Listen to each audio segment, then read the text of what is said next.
بسم اللہ الرحمن الرحیم اللہم صلی علی سیدنا و مولانا محمد و علی آلہ و صحبہ وبارک وسلم وصلی علیہ۔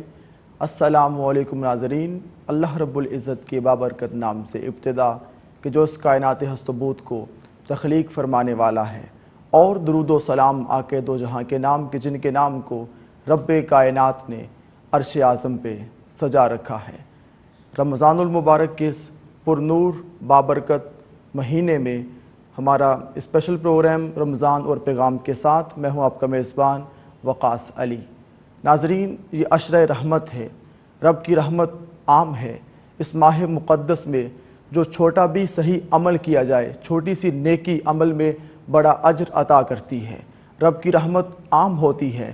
حضرت انسان جو ساری زندگی گناہوں میں رہتا ہے، لغزشوں میں اس کی زندگی بسر ہوتی ہے، خطاؤں میں ہوتی ہے، بالآخر وہ مایوس ہو جاتا ہے کہ زندگی میں تو میں نے بڑے گناہ کر لیے، بڑی خطائیں مجھ سے ہو گئیں، شاید میرا رب مجھ پہ مہربان نہ ہو۔ ناظرین، ایسا نہیں ہے۔ وہ رب ہے، رب کائنات ہے، تخلیق فرمانے والا ہے، انسانوں سے پیار کرنے والا ہے۔ فرمایا کہ میں 70 ماؤں سے بڑھ کے پیار کرتا ہوں، آنچل میں چھپا لیتا ہوں۔ جو اس کی رحمت کے آنچل میں آنا چاہتا ہے، اس کو آنچل کے حصار میں لے لیتا ہے، چھپا لیتا ہے۔ وہ رب ہے، رب مہربان ہے، رب رحمان ہے۔ آج ہم اسی ٹاپک پہ بات کریں گے کہ رب کی رحمت کیسی ہے اور بندے کو کیسے اپنی طرف بلاتی ہے۔ میرے ساتھ اسٹوڈیو میں جو مہمان شخصیات تشریف فرما ہیں، ہم سب کے بہت ہی پیارے ممتاز مذہبی اسکالر صاحبزادہ ضیاء محی الدین صاحب، السلام علیکم، مزاج بخیر۔ ان کے ساتھ ثنا خان رسول سیدہ قرۃ العین، السلام علیکم، آپ ٹھیک ہیں؟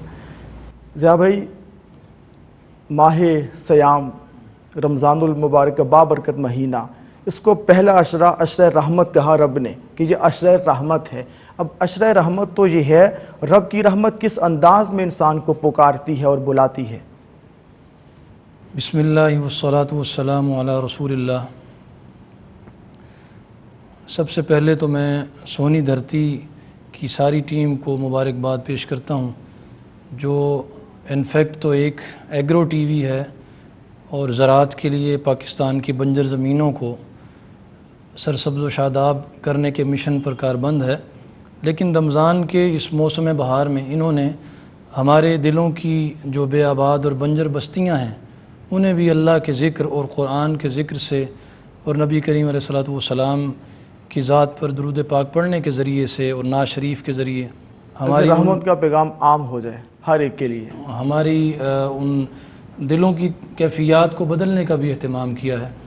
تو رب کی رحمت رمضان شریف میں بندے کو پکار کر اپنی طرف متوجہ کرتی ہے، اور حدیث پاک میں ہے یا باغی الخیر اکبر یا باغی الشر اقصر، کہ جب سحری کا وقت ہوتا ہے بندہ مومن کو اللہ تعالیٰ سحری کے وقت یہ پکار اس کے لیے کرتا ہے کہ اے نیکی کی طرف بڑھنے والے، آگے بڑھ اور نیکیوں میں سبقت اختیار کر، یا باغی الشر اقصر، اے برائی کی طرف متوجہ ہونے والے، برے کام کرنے والے، اب برائی سے رک جا۔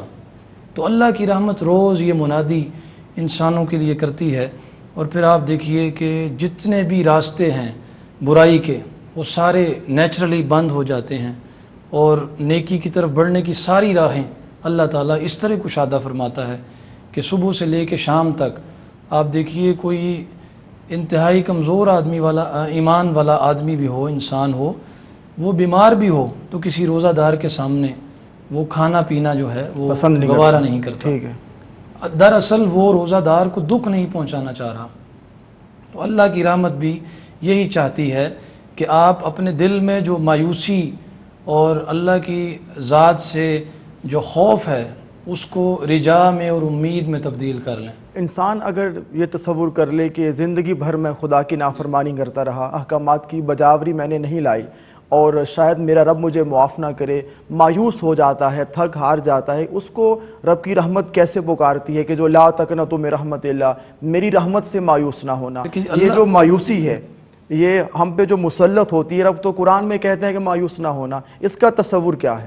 اس کی اسلامک فلسفی یہ ہے کہ اللہ تعالیٰ کی ذات بابرکات نے قرآن کریم میں ارشاد فرمایا وَرَحْمَتِي وَسِعَتْ كُلَّ شَيْءٍ، کہ جب میں نے اس کائنات کو تخلیق کیا اور ایک مربوط نظام کے تحت اس کائنات کا نظام چلانا چاہا تو میں نے ایک رحمت کے ذریعے یہ سارا نظام بنا دیا. صحیح.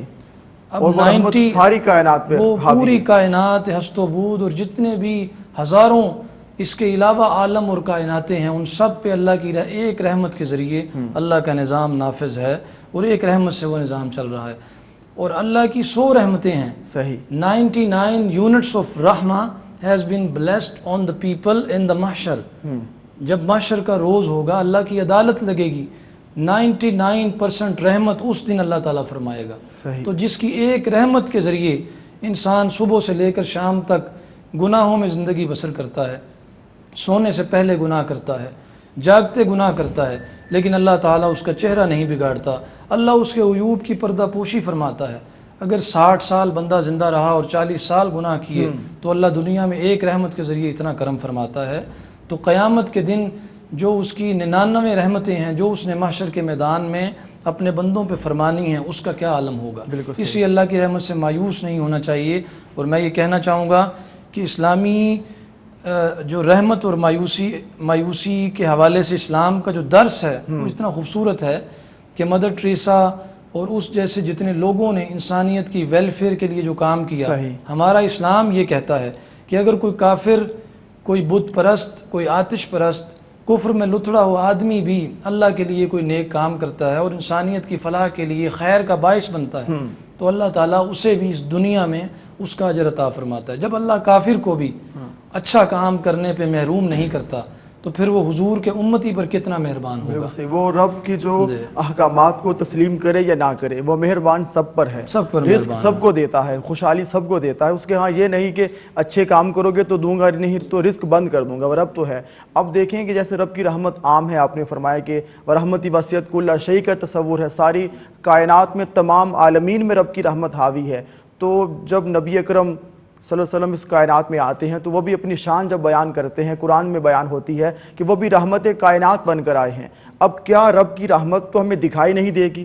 وہ دکھائی دینے سے تو وہ پاک ہے نا, وہ ہستی. تو اب کون سی ایسی ذات ہے کہ جس کے ساتھ جڑ جانے سے رحمت کا تصور عام ہو جائے, لوگ اس کے ساتھ جڑ جائیں, ربط قائم کر لیں تو ان کی جو اندر کی جو پیاس ہے وہ بجھ جائے؟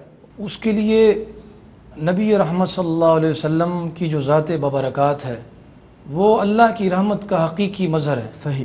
اس دنیا و ما فیہا میں بھی اور جتنی دنیائیں اور کائنات اور کہکشائیں اور عالم اللہ نے تخلیق کیے ان سب کے لیے حضور رحمت ہیں. ایسی مخلوقات کے لیے بھی جو آج تک ہماری آنکھوں کے سامنے نہ آ سکیں اور جن کو دیکھنے سے ہماری آنکھ قاصر ہے. لیکن اصل حضور کی رحمت اور اصل کرم حضور علیہ الصلوۃ والسلام کے امتیوں کے لیے ہے, اور نہ صرف امت اجابت کے لیے بلکہ اس امت کے لیے بھی جو ابھی تک خیر سے اور اسلام سے اور دین متین کی دولت سے محروم ہے. حضور کفار کے لیے, مسلمانوں کے لیے, پوری کائنات کے لیے رحمت بن کے آئے. اور حضور کی بارگاہ میں جب بھی کسی گناہ گار کو پیش کیا گیا تو نبی رحمت علیہ الصلوۃ والسلام نے فوراً اس پر قانون امپلیمنٹ کر کے اس کو سزا نہیں دی, بلکہ آپ نے انتظار فرمایا. جیسے ایک بندہ ایک بہت بڑا گناہ کر کے حضور کی بارگاہ میں حاضر ہوتا ہے تو نبی رحمت اس پر کوئی قانون امپلیمنٹ کرنے سے پہلے اس کی طرف سے اپنی توجہ ہٹا کر اپنا چہرہ انور دوسری طرف کر لیتا ہے. صحیح, بالکل. پھر اسے پیش کیا جاتا ہے اور وہ اپنے گناہ کا اقرار کرتا ہے تو حضور پھر اپنا چہرہ انور دوسری طرف کرتے ہیں.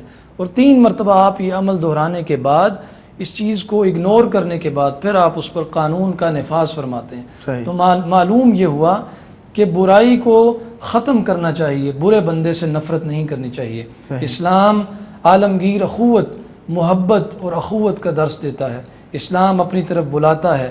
اسی لیے رمضان المبارک میں حضرت ابو ہریرہ رضی اللہ تعالیٰ عنہ نے فرمایا کہ روزہ دار کو چاہیے کہ وہ اپنے بالوں کو تیل کے ساتھ یا کسی روغن کے ساتھ تر کر کے رکھے اور اس کا چہرہ حشاش بشاش نظر آئے اور وہ مسکراتا لوگوں کو نظر آئے کہ روزہ رکھنے کی وجہ سے میں کوئی اس مقام پر نہیں پہنچ گیا کہ میں بھوک سے مر جاؤں گا.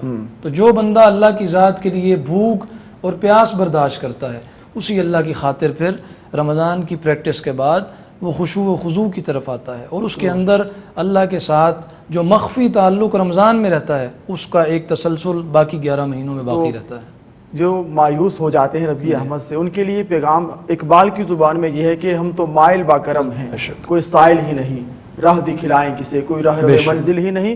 اب تو گناہ گاروں کو چاہیے کہ سائل بن جائیں، اس کی دہلیز پہ آ جائیں نا، اس کی بارگاہ میں اپنے آپ کو جھکا دیں تو وہ مہربان ہو جائے گا. یہ بھی قرآن پاک میں ہے کہ اگر تم اپنی جانوں پر ظلم کر لو، مایوس ہونے والے جو ہیں، اگر تم جانوں پر ظلم کر لو تو رسول کی بارگاہ میں آ جاؤ. اس مفہوم کو آپ جو نا تھوڑا عام کیجیے گا ذرا. نبی کریم علیہ الصلوۃ والسلام کی ذات اللہ تک پہنچنے کا ایک ایسا وسیلہ ہے. اور ضیاء صاحب اس سے پہلے کہ آپ اس تصور کو عام کریں، بریک لے لیں، کیونکہ بریک زندگی میں بہت ضروری ہے اور ہمارے پروگرام میں بھی بہت ضروری ہے. یہاں پہ لیں گے چھوٹی سی بریک، ملتے ہیں بریک کے بعد، رہیے گا ہمارے ساتھ.